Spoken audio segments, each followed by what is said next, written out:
What's up, everybody? How everybody's having a good one? Welcome to a little impromptu live stream that I decided to do to shamelessly promote my live stand-up comedy shows in Pottstown, Pennsylvania on March 10th and 11th at Soul Joel's Comedy Club.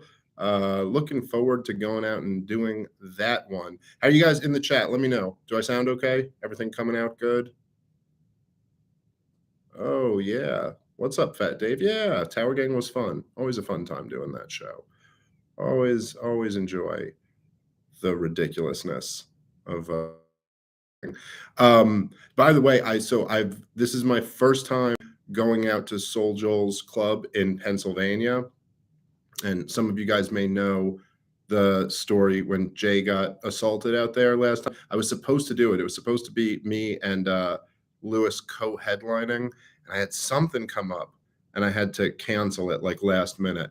And I asked Jay if he would do it as a favor to me to kind of like save the show because Lewis alone is gonna people are gonna want their money back. And so he did me a favor and went out and did it, and then got assaulted when he was out there. So I'm going back. We're going to go back and find the guy. Me and Robbie the Fire Bernstein. We'll make him pay. Anyway, so just wanted to shamelessly plug that. You can grab tickets over at comicdavesmith.com. And since I'm here shamelessly plugging that, I figured I'd have to answer some of your questions while we do this. So you got some questions? Shoot. All right. I already got one super chat in. I'll give the super chats preference. All right. P.I. Staker says, Dave, if you do end up running for non-resident, how will you handle the inevitable clips from LOS that will be played? ND Part 1 and Part 2 come to mind. Oh, yeah. Oh, ND. Yeah, I know what you're talking about. I won't say it here on the stream. That's for the insiders who know that one. Well, I mean, listen, those clips are hilarious. What can you do? You just got to stand by them. I think we're way past the days of like some politically correct gotcha things actually meaning much to most people. All that stuff is always an opportunity to turn it around on like the corporate press types and be like, okay, you guys are outraged about offensive comedy. Here's what I'm outraged over. You're literally presiding over the bankruptcy of the United States of America. That seems to be a little bit worse to me. So yeah. All right, let's read through some of these. Joshua writes, hey, Dave, excited for you and the Skanks to come up here in New Hampshire in August. Yeah, that's going to be fun. If you guys don't know, we're doing like a theater tour with Legion of Skanks in August. New Hampshire and Boston and one other. I can't remember. That's up on my website as well, comicdavesmith.com. Curtis Yarvin round 2. When? I'm down. I'd love to do another one of those. Like I said, I made a video about that. I don't think I did a great job in the first one. I was a little off on that stream, but I'd love to do another one. Biblical Anarchy podcast asks, when are you going on the Biblical Anarchy podcast? Yes, I apologize that we were supposed to do that and I had to cancel. We'll set up a date real soon and we'll do that. You ever go down, Jose Gallison? What's up, brother? I didn't even realize this was from you. You ever go down the rabbit hole of the Oklahoma City bombing? Yeah, I had me and Horton did an episode on that years ago. Yeah, that's a real interesting one. A lot of shady stuff going on with the OKC bombing. So yeah, I know you did, right? I believe Jose did a series on that one. So yeah, I haven't checked that out yet, but I'm sure you went down a lot of the same paths we did. Yes, I can't remember when. It might have been. I mean, this was a while ago that we did it. It might have been in 2016, maybe 2017. But me and Scott did an episode on the Oklahoma City bombing. Yeah, pretty crazy. It's crazy. That was such a big thing when I was a kid, and now it's like I feel like young people today don't even know that was a thing that happened. And of course, the official story is there's a lot of BS in it. All right, let's see what we got here. When will Mark Random be on LOS again? I don't know. I don't do the booking for Legion of Skanks, so I don't I do not know about that. All right. What do we got here? Same thing with the Las Vegas massacre. Yeah, that was a lot of shady things that did not add up about that story, and that was so crazy because there were so many people who were killed. Yeah. Oh, okay. Yeah, Jose did a series with Richard Booth. Yeah, he's the guy to do it on. Okay. Yeah, yeah, yeah. So great. Go check that out, everybody. Go check out Jose Gallison's show. Um, uh, Cape Wind said, Dave, did you see that Jacob Hornberger is running for president? I did see that. Yeah. Good luck to him. You know, I like Jacob, so you know, good for him. Um, loved your show in Fort Worth, which is separate from Dallas. Evidently, it is a whole different place from Dallas. Uh, you know, you got to travel this country to go learn these things. And I've actually been there several times before, but sometimes you got to go there a lot before you realize they're two separate places. But yeah, those shows out there were fun, man. Those are those were the room in Fort Worth and in Dallas are both great clubs. Uh, Ryan asked, "Oh, Yo MMA rap, yeah, but we're on a little bit of pause with that. Me and Lewis got to figure out exactly what we're doing. We were having a lot of fun with the show, but me and Lewis are just we're both very busy these days. It's hard to make these things work, but you know, we'll figure it out. I'm sure we will. Okay, once again, Pottstown, Pennsylvania, March 10th and 11th. Come out and see me at Soul Joel's Comedy Club. Robbie the Fire Bernstein coming out with me. We're also doing a live Part of the Problem episode from there. But yeah, definitely come check it out. Okay. Biblical Anarchy podcast again. Are you going to Freedom Fest? I have I would like to. I have not worked out the details of that yet, but the I love all those guys, and I was supposed to go last year. I went the year before and hosted. Last year my kids got sick. They got RSV literally the day I was supposed to leave. And what's my my son particularly, he was like 9 months old at the time, I think. And the doctors were very concerned about him because he had the whole medical history and stuff, so he had to like be closely monitored. And I just couldn't. It was like the day we found out, I was like, there's just no way I'm getting on a plane and going out to wherever it was, Vegas, I think it was. It was just that wasn't going to happen. So I had to cancel last year, but I'd like to work out. I think they're in Nashville this year, if I'm not mistaken. I gotta talk to those guys and figure out the details. But I'd love to go back there. I had a great time when I did it. Not going to host it again though. That was just too much. Too much. Okay. Any thoughts on the Vivek? I don't know how to say the guy's name, but I know you're talking about the guy on him running for president. I like it. I like that he got into the race. I think he's kind of an interesting guy. I think he brings up issues that are important. So I kind of like his voice being in the race. I don't know how much of a chance he actually has, but he brings up a lot of kind of like the ESG stuff, and I think he brings up a lot of topics that need to be discussed. He's got a lot of good positions. He's big on like abolishing the Department of Education and stuff like that. So he's also probably got some areas that he's not perfect on, but still probably better, all things considered, than not having him in the race. So I don't know. I'm not super familiar with the guy, but I know that he's strong in several areas. All right. Let's see. Dylan writes, it feels like you're not as engaged with the LP or the Mises caucus as before. Is this a thing that you're taking a step away from? No, I'm not taking a step away. I'm completely committed to the Mises caucus and to the Libertarian Party.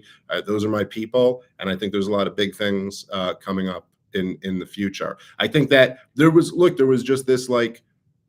this huge mission to take the party, and that was kind of like I was very very engaged in that mission. And now we're kind of in a different phase. There's been some working out the kinks of how to actually make the most of what we accomplished by taking this party. But I think all those guys I have 100% support behind Michael Heiss and Angela McArdle and all those guys. I think they're fantastic.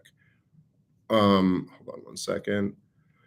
Have you ever followed Edward Dowd? He's been great throughout COVID, would be a great guest for Part of the Problem. I'm not sure that I have.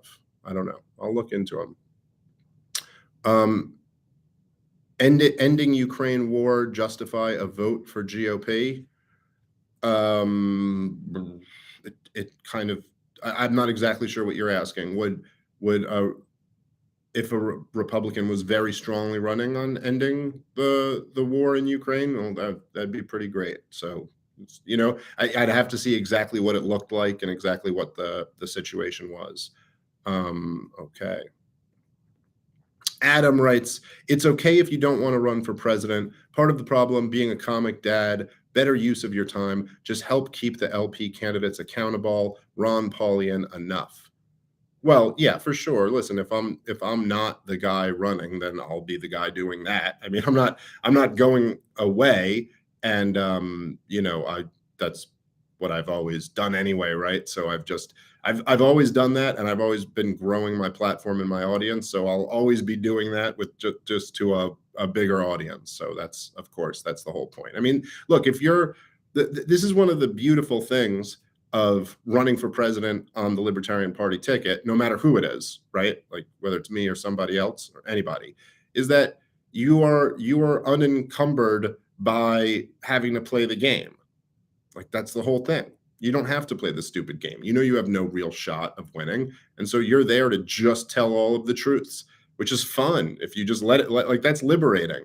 Yeah, you don't have to like play politics and like bullshit to please some weird constituency. You're just like, you're there to, yeah, be hardcore like Ron Paul was. And so, yeah, there's, if you're not doing that, it's stupid because that's the whole point of the exercise. Okay.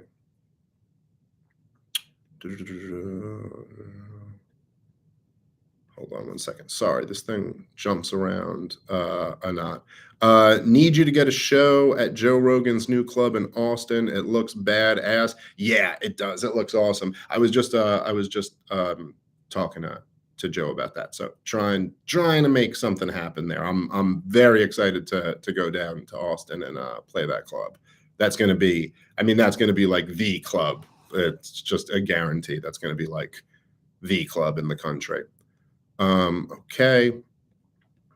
Ronwell writes, I heard that you're going to Chicago on April since I missed your show last June. Is that true that you're going to Chicago in April? I bought it and I met Ron Paul in person and got him to sign my book. Yeah, I think the Zanies Chicago. I got a date. It's up on my website, comicdavesmith.com. If you want to grab tickets, head over there. Oh, LP Convention of California. What happened? Yeah, I'm sorry. I made it out there last year. Was not able to make it back this year. Sorry. I've got a lot of things going on that I got to juggle. So it's I'd love to be everywhere at once, but unfortunately I can't be. Let me write this. What are your thoughts about ANCAP Javier Milei in Argentina? He can be president in Argentina. He got 17%. Fantastic numbers. You should do a video about him. Okay, sure. That's interesting. I will. I'll have to look into him more before I could do a video on him. Andrew asks, what happened to LOS on YouTube? The big tech commies took down LOS, and somehow my channel here is still up here, but you know, who knows for how long. So yeah, they got us. I don't know exactly what the details were. Monty Cristo writes, thoughts on John Jones. Well, he's a phenomenal fighter, questionable human being, but man, he's debatably the best mixed martial arts fighter. So in other words, the best fighter who's ever lived. And I think he's been off for like 4 years. So there's a lot of question marks there, and he's never fought at heavyweight. So there's some more question marks there. But I gotta say, like, gun to my head, I had to bet. I think John Jones is going to have a very good night on Saturday. I don't think Gunn is going to be able to deal with the versatility. I mean, particularly a little bit by Francis Ngannou.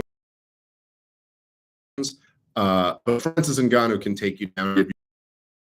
John Jones is going to have major, major problems. Sorry if I'm saying that wrong.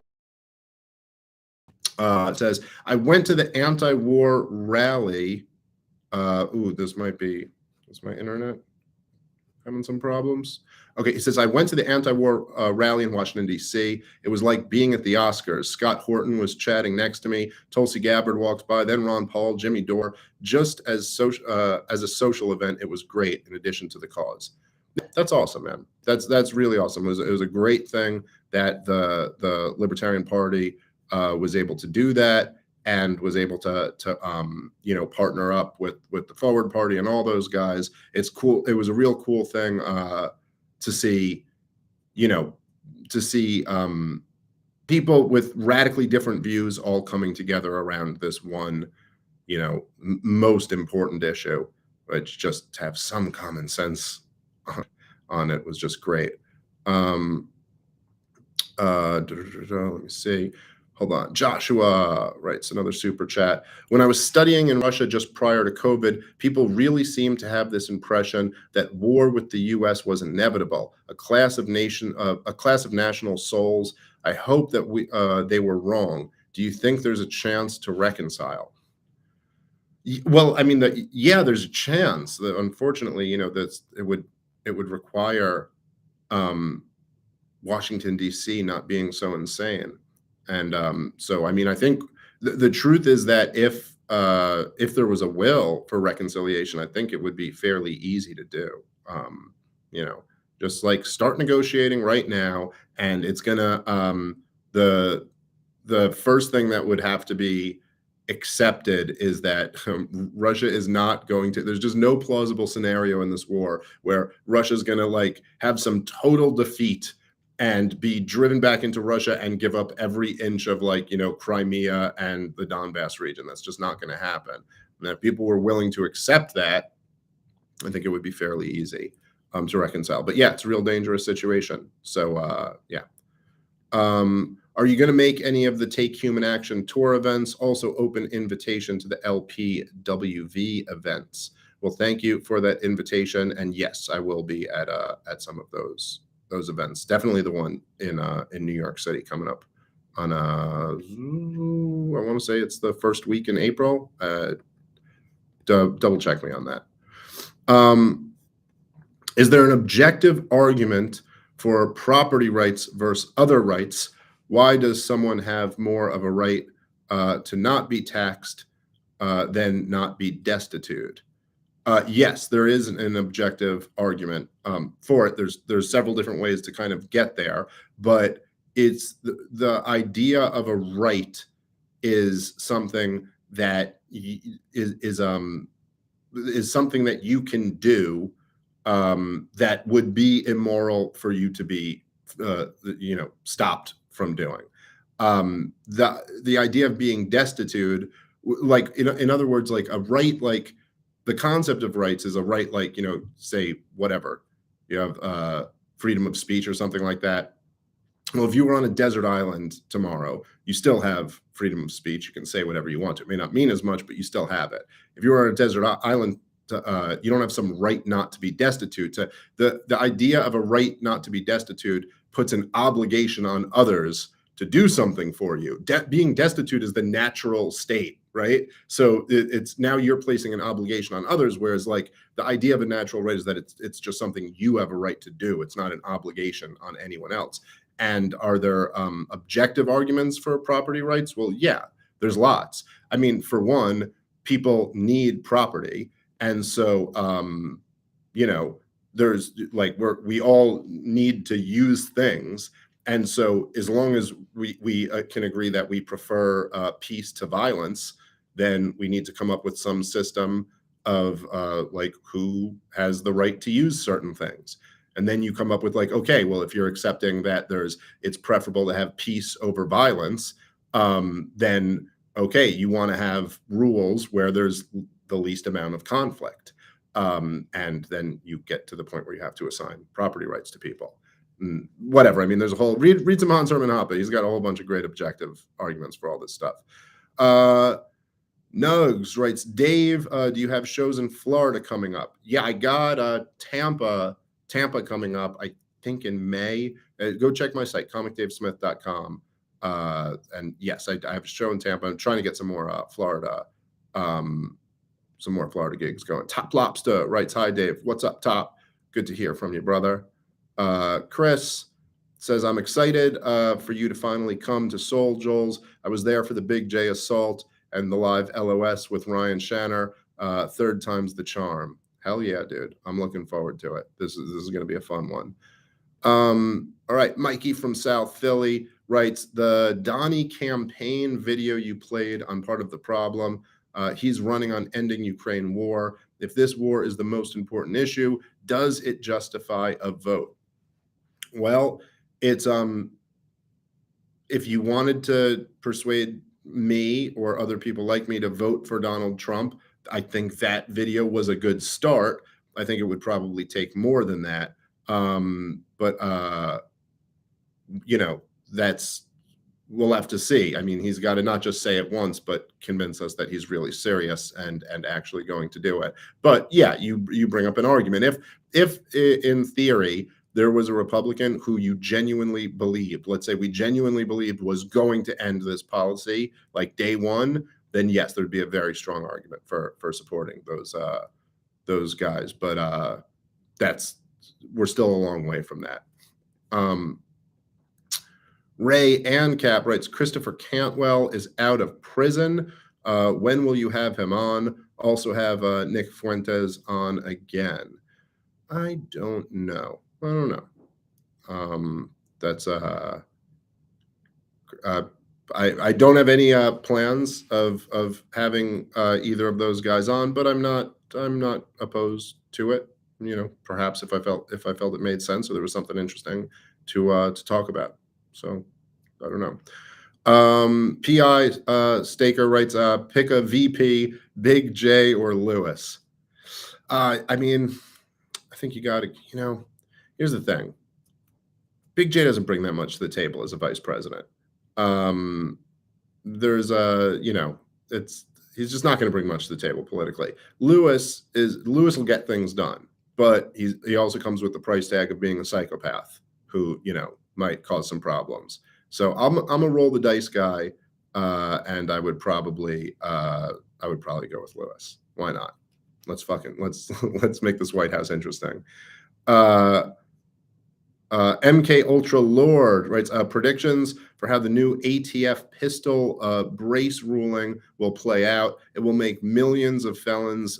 Many won't even know they are. Lawsuits already underway. Yeah, it's going to be, I mean, hopefully something can happen to reverse this, because it's just going to be a nightmare. I mean, the thing is that a lot of times there's just such like mass non-compliance with these policies that it almost de facto nullifies them. So I suppose we could, you know, hope for that. I don't know what, you know, what else, man. The ATF, what a goddamn awful group of human beings they are. All right, well, let's see, what do we got here? Don't forget, by the way, Pottstown, Pennsylvania, March 10th and 11th, Soul Joel's Comedy Club, 4 stand-up comedy shows, a live Part of the Problem podcast. Robbie the Fire Bernstein with me for all of them. And yeah, this is going to be a lot of fun. ComicDaveSmith.com if you want to grab tickets.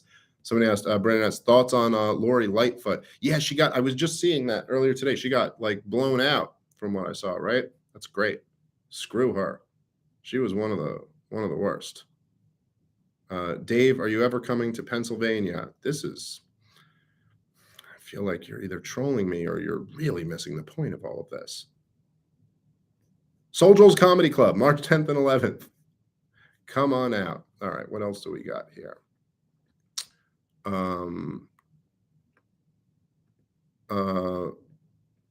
Dave, why don't you put a battery in the clock?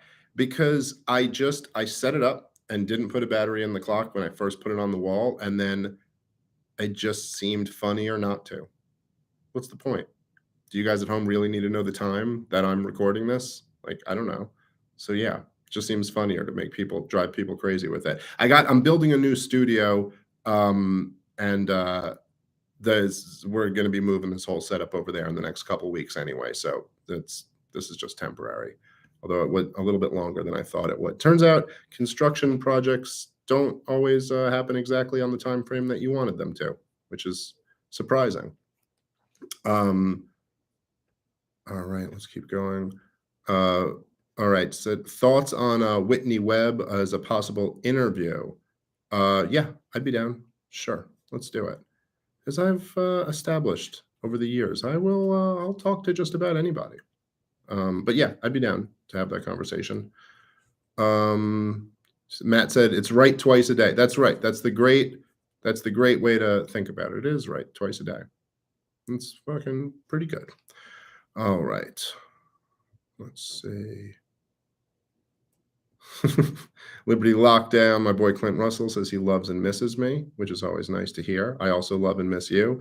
We were supposed to do a podcast. I believe, you, correct me if I'm wrong, but I think they took down your YouTube channel and then you got it back, right? Is that what I saw? But yeah, we were going to do a podcast when they first took it down, but let's do a podcast anyway. So we'll always have lots of shit to talk about. Anti-emo writes, Dave, why do you call yourself a comedian? Because I am a comedian and I'm excellent at it. So that's why. In fact, I'll be doing some stand-up shows out in Pottstown, Pennsylvania. So maybe come check them out at Soul Joel's Comedy Club. Robbie the Fire Bernstein coming on with me. Hell yeah. Ray Ancap said, Ryan Dawson had the Epstein list in 2019. Have him on. Well, thank you for the comment. Microsoft Paint said, Daddy Dave. I mean, I'm not your daddy, but I am a dad. So I miss the bookshelves. Oh, what can you do? Life goes on. I moved, and I did not have any interest in hanging bookshelves in this room, which is not ultimately going to be where I'm recording. This room's going to be something totally different. So just didn't seem to make sense to do it now. Zany's Nashville. Yeah, I got the Zany's in Chicago on the books. I'm trying to work out a date. Zany's Nashville. So they're very they're very booked up. And then one of the dates they had that they offered, like I couldn't do. And then so it's a whole, it's just fucking logistics that my people gotta work out with them. But I would love to come down and do Zany's in Nashville. That's a great club from what I've heard. All right. Let's see what we got. Dave, when you become president, will you please bring back the Washington-style powdered wigs? It's not a terrible idea. So is it you need to be on Gutfeld more? Yeah, I should go back on Gutfeld. It's been a long time.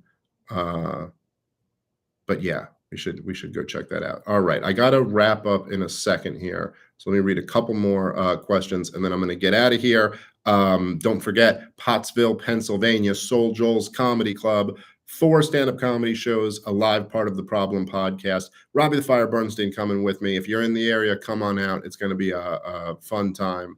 The shows have just been going on the road this year has been great, and just been a ton of fun. So I'm very much looking forward to this one. And then let's see what else we got. All right. Ofer said, sad you didn't hook up with Eric July while in Dallas. Yes, I know. Next time I'm out there, we definitely we gotta hang. Andrew says Dilbert did nothing wrong. Yeah. Yeah, I guess free Dilbert. All right, I hear you. It's if nothing else, you got to say it's interesting to see the reaction that this whole thing provoked. Just like kind of the crime of giving people advice to move away from another group of people or stop helping them. I don't know, maybe it's just me, but certainly, and maybe it's my libertarianism kicking in, but I certainly say that it's like he didn't advocate doing anything to another group of people.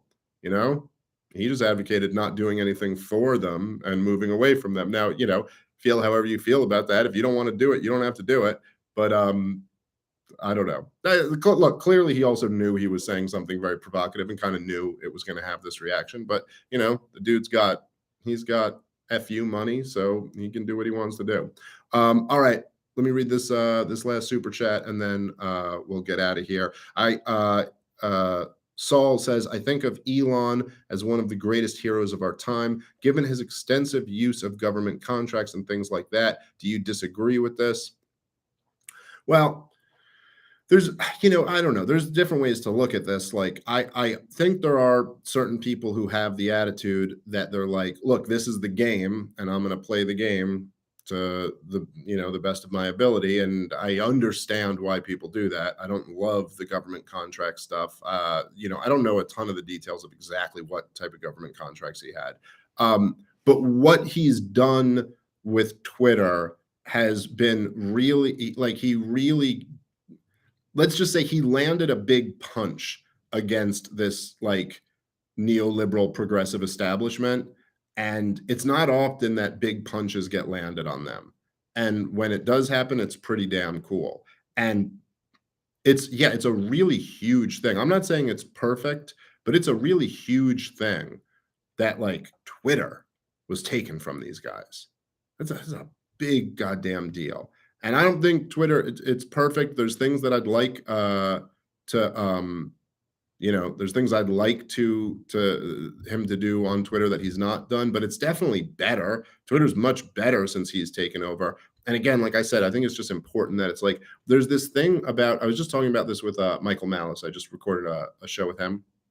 And there's this thing where a lot of, like, progressives, one of their biggest sources of power is that they create this kind of air of inevitability where everyone's just like, well, they're just going to keep taking over more and more and more. And that's just inevitable. This is the same way that they're like, will so confidently tell you that you're on the wrong side of history. Like, they just know that it's a given. Like, they're inevitable. They're always going to win.